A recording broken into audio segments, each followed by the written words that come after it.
This week on ANN, Adventist entities in Northern California are impacted as wildfires draw near. The Adventist Development and Relief Agency elects a president. And Creation Sabbath is coming up. We have all the information on where to find resources for your own event. These stories and more coming up.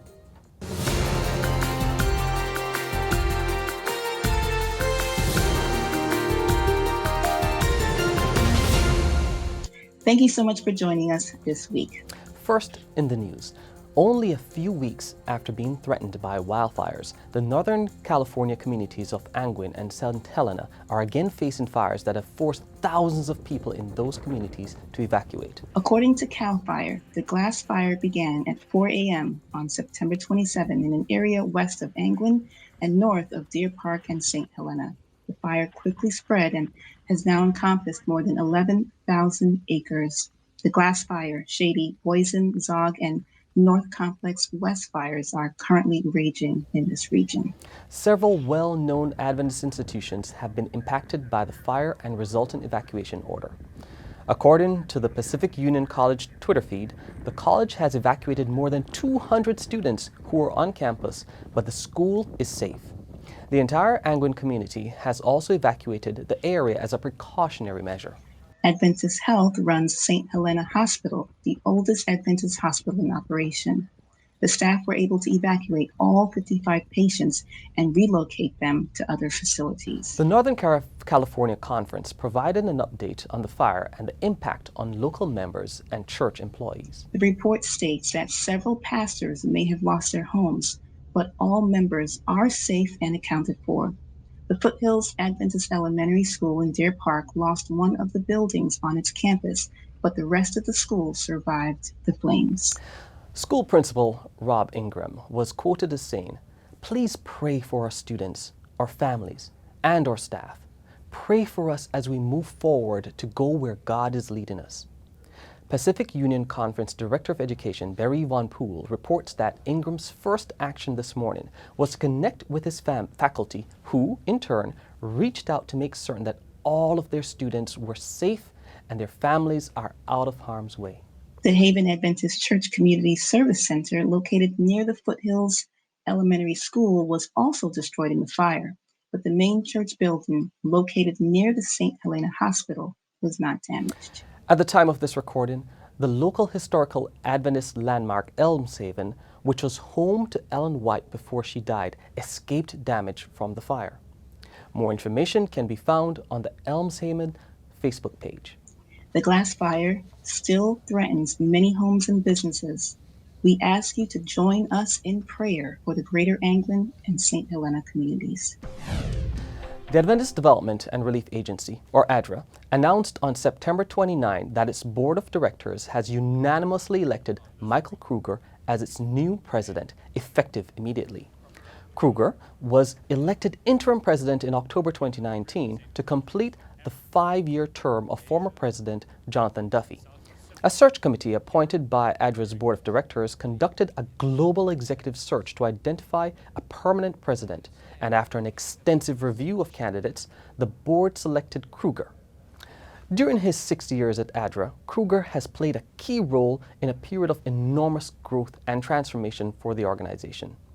He served as vice president for finance during a time of accelerated financial expansion, ensuring Adra could operate more efficiently and transparently. In the past year as interim president, he steered Adra through the onset of the COVID-19 pandemic, leading Adra's global response, which impacted nearly 20 million people in 96 countries through 422 projects. Responding to his appointment, Kruger focused on Adra's mandate to care for hurting and dispossessed peoples around the globe and to bring sustainable development regions challenged by war, poverty, and natural disasters. I am deeply humbled to serve as Adra's president. I accept this position with great responsibility and pray to God for guidance so that Adra can continue to be a source of justice, compassion, and love for millions of vulnerable and marginalized people around the world. As we look to the future, Adra will work tirelessly to ensure that we can adjust to emergent challenges and can respond effectively not only in times of crisis, but to long-term development problems. I'm committed to strengthening Adra's ministry in alliance with the Adventist Church to ensure that together we can provide healing to a world in need. Beginning October 6th, we kick off the 2020 Lead Conference and Annual Council. Annual Council is one of the 2 yearly meetings of the Seventh-day Adventist Church's Executive Committee. The Executive Committee is the second highest governing body of the Seventh-day Adventist Church. It's only second to the delegates of the General Conference session, which takes place every 5 years.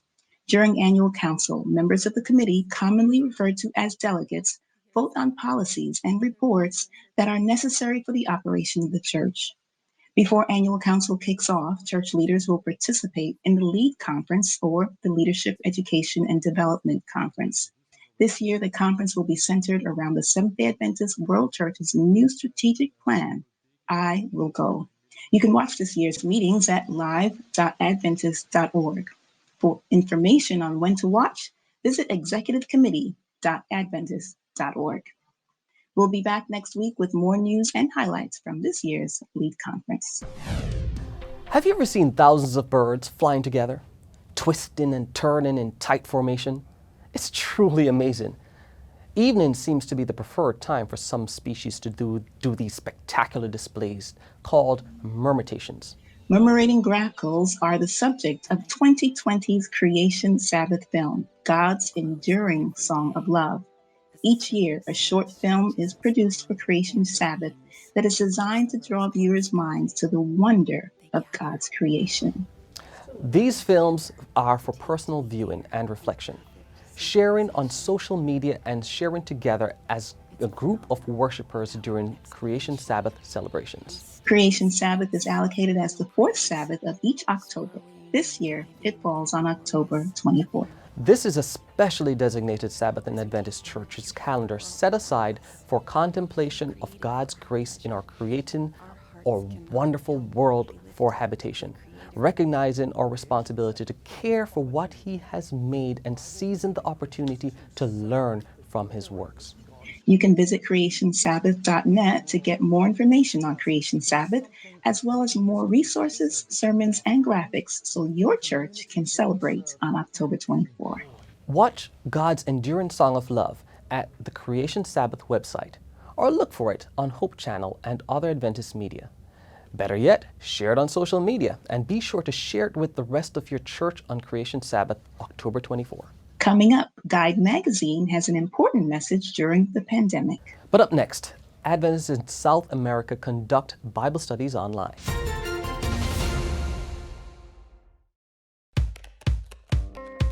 We may look, pray, read, think, worship, sing, and share differently, but we all look forward to the Sabbath. And we all look forward to the future when Jesus will come again. With this message in mind, we arrived at a core component for a new identity system, the creation grid, a simple 7-column structure for layout. The grid is a reference both to the prophetic timeline as well as to the creation week that culminated in the seventh-day Sabbath. The first 6 columns of the grid belong to the designer. It can be filled with anything: text, images, illustrations, patterns, and logos. But the 7th column, the Sabbath column, does not belong to them. It is meant to be different and special. Regardless of what or where you are designing, you can always find information to help you communicate that we are all Seventh-day Adventists.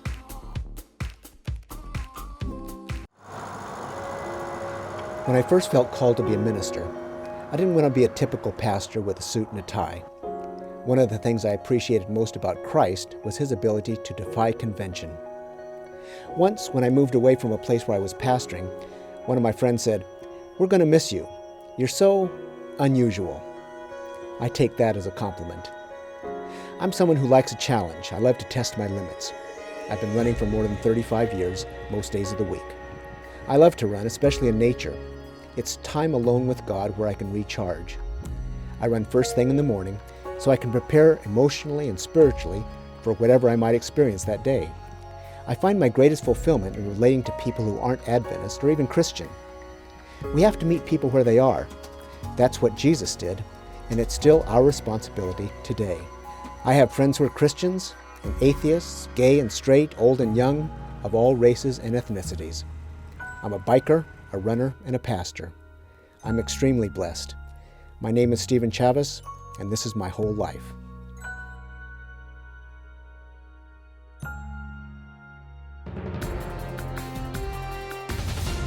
Welcome back. Bible studies by WhatsApp and video conference on Zoom, the evangelism process has changed due to the COVID-19 pandemic. However, it did not discourage a group of Adventists from Rio de Janeiro, Brazil. The group joined together, elected Bible instructors, and have been studying the Bible with more than 150 people online since March. The Adventist Church in South America sent this report. Igrejas fechadas, instrutores bíblicos impedidos de visitarem as casas dos interessados. Neste cenário, efeito da pandemia do novo coronavírus, adventistas da região de Alcântara, Rio de Janeiro, criaram uma classe bíblica virtual. Você vai se surpreender com a quantidade de gente de várias partes do Brasil que participam do projeto. Nós identificamos uma grande necessidade de pessoas que estavam sozinhas em casa, isoladas. Então, essa necessidade acabou fomentando um casal da igreja, a começar pelos familiares. Começaram ali convidando alguns familiares, pensaram em montar um grupo do WhatsApp, uma classe bíblica virtual. E ali eles começaram com os familiares, mas viram que os familiares não seria suficiente. Começaram com os amigos também, os amigos foram aceitando. Depois foram ampliando para a sua rede ali de contatos. E essa classe virtual hoje já está com mais de 100 pessoas, cerca de 150 pessoas estudando a Bíblia todos os sábados ali com esse grupo do WhatsApp. Durante a semana nós enviamos ali os estudos, né, as lições, eles vão fazendo e podem tirar dúvidas pelo WhatsApp mesmo. Mas o grande momento seria no sábado à noite, onde nós temos ali uma sala virtual via Zoom, e essa sala é aberta e as pessoas entram ali na sala, tiram as dúvidas aos instrutores, e assim nós vamos interagindo virtualmente com essas pessoas, acalmando os corações delas e trazendo a palavra de Deus para elas também. Então nós estamos vendo que nesse momento de pandemia nós não poderíamos ficar parados. Então aproveitamos esse momento de angústia, de aflição das pessoas e exatamente nutrimos elas com a necessidade que elas precisavam. Então está sendo ótimo. A auxiliar de Serviços Gerais Dalva é uma das participantes. Ela conheceu a Igreja Adventista através da TV Novo Tempo. Mesmo frequentando outra denominação, seu desejo era de conhecer mais. Eu já tinha essa vontade já, só que eu não sabia aonde achar. Eu não sabia por onde começar. Eu ia para a igreja, mas eu saía do mesmo jeito. E quando eu comecei a estudar a palavra, aquilo foi entrando dentro do meu coração, eu comecei a sentir a verdade, que eu vi que ali que era a verdadeira palavra de Deus. E o que a Dalva aprende pelo WhatsApp, ela passa também para os amigos. O pouco que estou aprendendo, eu já estou passando para as pessoas. Eu já passo pelo WhatsApp, eu já falo pelo telefone. E são pessoas que são cristãs, de outras denominações, são meus amigos e pessoas até que assim, eu conheço, eu estou tentando passar também o que eu estou aprendendo, que é a verdade, né? E Deus, eu falo, lanço a semente e quem vai convencer é Jesus, é Deus, né? O Espírito Santo de Deus convence eles, eu sei que eu faço. Dalva já tomou a decisão pelo batismo e para alcançar mais pessoas como ela, o pastor Cladson deixa um recado.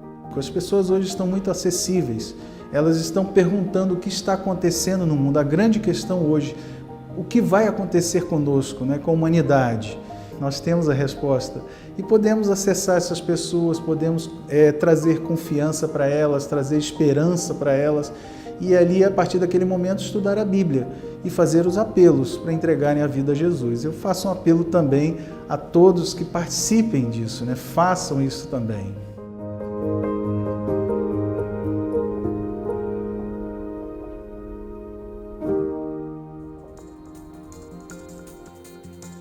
Life Talk Radio, a media ministry of the North American Division of Seventh-day Adventists, has launched a 24-hour online radio channel designed especially for children. The division's only owned and operated radio network now features Life Talk Kids, which offers a variety of Bible-based, character-building, and educational programs for children of all ages. The programs on Life Talk Kids include adventure stories from Your Story Hour, Adventures in Odyssey, and Discovery Mountain, Bible-based programs such as the Bible and Living Sound, and legacy programs such as Stories from Book by HMS Richards Jr.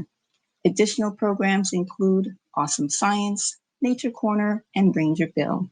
Manager and director of Life Talk Radio, John Gelly, said, "We've had this project in the works for many months, but when the pandemic hit, things slowed down. We praise the Lord. Everything finally launched.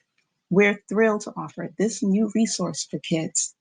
The dedicated website, lifetalkkids.net, features a fun section with links for special resources, including Bible guides, coloring pages, grace-linked Sabbath school lessons, videos, plus additional on-demand stories and activities. Life Talk Kids will also be available on the Life Talk Radio app when it's released in the near future. Sanitarian Health Food Company partnered with Sprout Cooking School to launch a new program teaching children skills and principles for healthy living on International Cooking Day, Friday, September 25. The 12 Before 12 initiative gives parents tools to empower primary-age children to understand meal selection and food preparation, learning 12 essential food skills before they turn 12 years old. Nutrition experts at Sanitarium joined forces with dietitian Themis Chrysidis and MasterChef contestant Callum Hahn from Adelaide's Sprout Cooking School to develop 12 Before 12. Grouped into 4 key areas: shopping, prepping, cooking, and eating, the 12 Before 12 skills cover the complete food journey from planning meals and choosing nutritious options at the store. The system teaches hands-on tools and techniques children need in the kitchen and the social behaviors that make mealtime a positive experience for the whole family. These food skills form the basis of a new Sanitarium cookbook, available as a free digital download from the 12 Before 12 website. To learn more about the 12 skills and download a free copy of the 12 Before 12 cookbook, visit 12before12.sanitarium.com.au. Guide Magazine has produced Death's Doom, a 16-page outreach magazine for readers ages 10 through 14 that uses Guide's famous storytelling technique, along with related sidebars to help kids understand the biblical view of death and the hope in a future resurrection. This interactive issue includes an issue-wide puzzle and access to a website with additional resources that reach young and old alike. According to Barna Research, 30% of the world's population is under the age of 15, and 70% of children are born into non-Christian homes. 40 million children in North America haven't heard the gospel, and 85% of all Christians accept Christ before the age of 14. Literature Ministries Director for the Adventist Church in North America, Carl McCroy, said, "The challenges and opportunities represented by these numbers give us a clear mandate to invest in children's evangelism. Helping children deal with painful and confusing situations through compelling, Bible-based storytelling has been more effective in building up the kingdom than apologetics directed at adults." Guide editors said they planned Death's Doom before the pandemic and feel the message is needed. In upcoming special issues, Guide will focus on Adventist distinctive beliefs. Churches, schools, Pathfinder clubs, and families may order Death's Doom for zip code mailings to include it in care packages, distributed at Halloween or share one-on-one with kids and adults. Death's Doom is now available in all Adventist Book Centers across North American Division and can be ordered online at adventistbookcenter.com. Coming up, Michael Kruger is here for This Week in Adventist History. But up next, Adventist Mission shares the story of how Adventists are reaching millions in Southern Asia.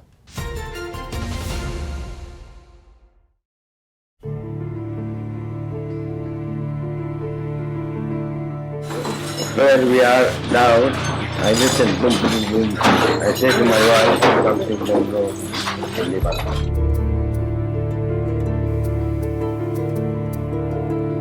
We go to the garage and we go out, we see everything. Very bad.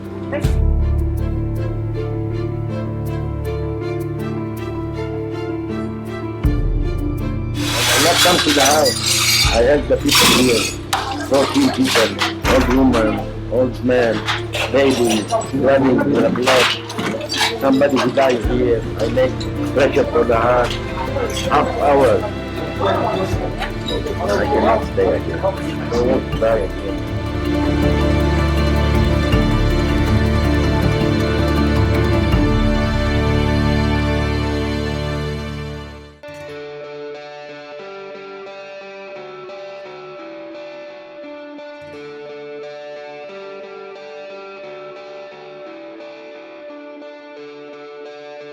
You have found what makes you happy, and then everything else will come into play. It's important to all. The brain is infinity and beyond. There's no reason to never stop. There's always a reason to start.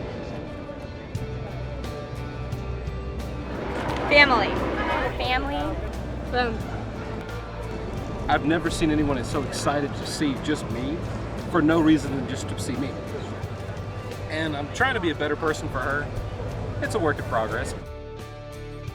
It's nice to see someone that sees you from those little innocent eyes, who sees me as the guy that she loves and comes and gives hugs to. And whether it's for my 3 children or my friends or my family, if this does not exist, then it's meaningless. I want to remember this moment now, when 20 years from now she's an adult. Hopefully she's come to be a good adult.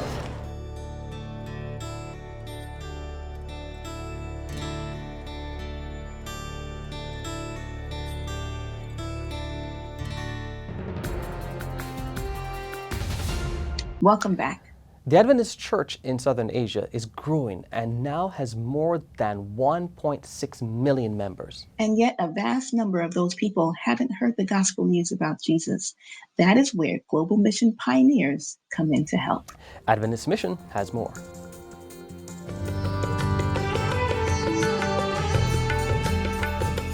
Jesus would have died for just one person of the 1.3 billion who live in India, Bhutan, Nepal, and the Maldives. That's how much he loves the people here in the Southern Asia division of the Seventh-day Adventist Church. The work of the Adventist Church began in Southern Asia and India in 1893. 5 colporteurs, 2 from America and a family of 3 from New Zealand, arrived to share the gospel of Jesus Christ. The next year brought another missionary, Georgia Burris. The mission board of the Seventh-day Adventist Church paid Georgia's passage from the United States to India. Once there, she was responsible for her own living expenses, but God provided in miraculous ways. Later, she married a fellow missionary, and together they ministered in India for 40 years. From these humble beginnings, the Adventist Church in Southern Asia has grown to 1.6 million members. We praise God for this growth. But the vast majority of people in this region have not yet heard the good news about Jesus. Less than 1% of the population are Adventist. The Maldives, a country of 392,000 people, has no Adventist work. More than 800 languages are spoken in Nepal, Bhutan, and India. We have materials in only a handful of those languages. And yet church members, such as Global Mission Pioneers, are sharing the love of Jesus in communities throughout this vast territory. Urban centers of influence have been established in cities, and thousands are being helped through schools and medical institutions. Shir Memorial Hospital has been treating the sick in Nepal since 1960, and there are 11 more Adventist hospitals that offer holistic medical care in India. Thousands receive a holistic education at 144 Adventist secondary schools and 9 institutions of higher education across India, including Spicer Adventist University. Hope Channel India broadcasts in 9 languages, sharing stories of encouragement and inspiration to people such as Rajesh.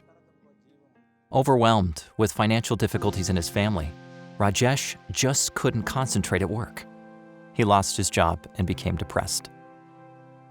One day he came across Hope Channel India's prayer line and asked for prayer. This was the first step in getting to know Jesus and finding hope for his family. He now has a new job to provide for his family. Please continue to pray for the people of India, Bhutan, Nepal, and the Maldives. And pray for the church. With limited resources, and in the face of many challenges, it seeks to remain faithful to God's call. Thank you for your mission offerings, which fuel mission in the Southern Asia Division and around the world. Watch this and other mission stories online by visiting AdventistMission.org. Then click on videos at the top. And finally, for today's episode, let's turn to Michael Yonker for a look at Adventist history. During This Week in Adventist History, the Wisconsin and Illinois Conference were formed on September 27 and 28, 1862, at a meeting in Avon, Wisconsin. 8 years later, the conference was subdivided into the Wisconsin and Illinois conferences, which became part of the Lake Union in 1901. Some further complications occurred, with the Illinois Conference being subdivided into northern and southern halves in 1902, but by late 1918 it was combined again, except for Chicago, which finally rejoined the Illinois Conference family in 1931. Within the Illinois Conference, exactly 91 years after its first formation, on September 27, 1953, an 8-year-old boy, Chucky Richards, a 1949 polio victim, cut the ribbon to open Hinsdale Hospital. The hospital was able to open with special haste thanks to the generous contribution of Eugene and Kettering and his wife, Virginia, local residents, who helped provide the latest equipment for combating the disease, helping inaugurate Hinsdale Hospital with a quick opportunity to provide healing for its community. Also on this week, on October 1, 1971, the Adventist World Radio began its first broadcast under the guidance of the Radio and Television Department of the General Conference. They started with a 250 kilowatt transmitter they had leased from Lisbon, Portugal. Today it broadcasts in 77 major language groups around the world, with a potential coverage of 80% of the world's population. It utilizes both AM, FM, shortwave, satellite, podcasting, and the internet in its efforts to reach as many as possible. In an age where reaching people in person can be difficult, such efforts remain very valuable. That's This Week in Adventist History. Thanks for watching ANN. Join us next week for more news from the headquarters of the Seventh-day Adventist Church. We'd love to hear from you. Send us your feedback and tell us how your church is making a difference in its community. Be sure to capture plenty of video footage and photos and then write up a summary of the event's important details. And feel free to send full video reports as well. You can reach us by sending an email to annvideo11@gmail.com. Before we say goodbye, here's some good news from the book of 2 Timothy chapter 2, verse 22. The passage says, "Flee the evil desires of youth and pursue righteousness, faith, love, and peace, along with those who call on the Lord out of a pure heart." That's our program for this week. And remember, you can always visit adventist.news for daily news and videos. Until next time, God bless. Take care.